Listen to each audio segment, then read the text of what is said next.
Dudley Ochieng was just 24 and a fresh law graduate when Kenya's constitution was promulgated. What he believes was an intentional blackout happened in his village. And so, unlike millions of Kenyans who followed the proceedings live on television or thousands who filled Uhuru Park grounds to witness this historic moment,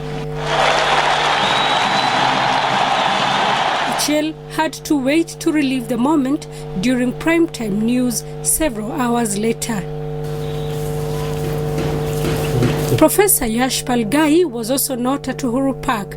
In fact, one of the key midwives of the 2010 Kenyan Constitution was not in the country when the baby he helped conceptualize came to life. Professor Gai was now in Nepal, helping the country draft its own laws.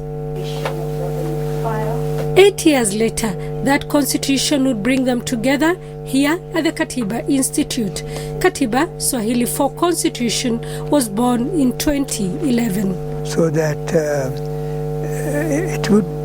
people would know quickly enough what's in the Constitution, what is needed to fulfill it, and so on.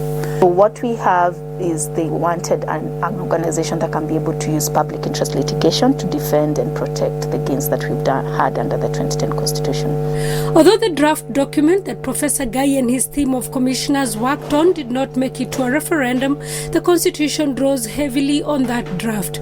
One of the reasons why the constitutional scholar is accorded respect in Kenya. The tussles that he witnessed during the process of drafting the law was reason enough for Gai and his wife, Professor Jill Gai, also a law scholar, to know there would be need to jealously guard it from the elite.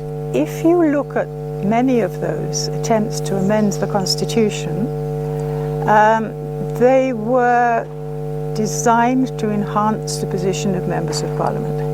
Indeed, 3 years since joining Katiba, Ochieng spends most of his time in court defending the right to uphold the Constitution. We've done many cases on various parts of the Constitution. We've been to the Supreme Court many times, Court of Appeal many times, and High Court almost uncountable times too. In all these times, Ochieng, and indeed Katiba's defining moment, was a few days to the 11th anniversary of the Constitution when, against all odds, Katiba Institute, among other civil society organizations, as well as private citizens, won in a Court of Appeal case against promoters of the amendments to the Constitution.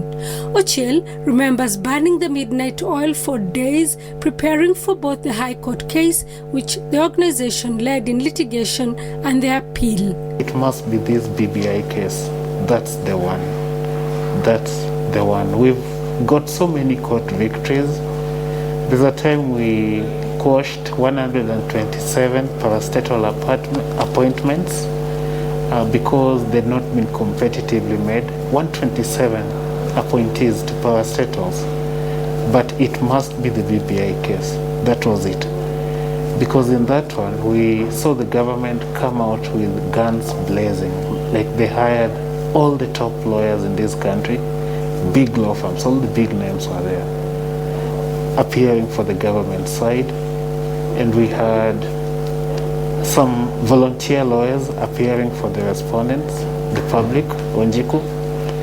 And we managed to beat that side, the government side, well-resourced, seasoned lawyers, very highly experienced. So I think that's the victory that, to me, smells the sweetest. In a way, this was a very important test of the strength of the judiciary, and I am very glad that they maintained that and they fought off the government. That win means that the Constitution is safe for now against wide-ranging proposed amendments that would have seen the return of an imperial presidency. But Professor Yash and Jill Gai agree that even though Katiba Institute has managed to watch over the law over the last 11 years, not implementing it fully means Kenyans have failed to enjoy its full benefits. We don't have a very strong,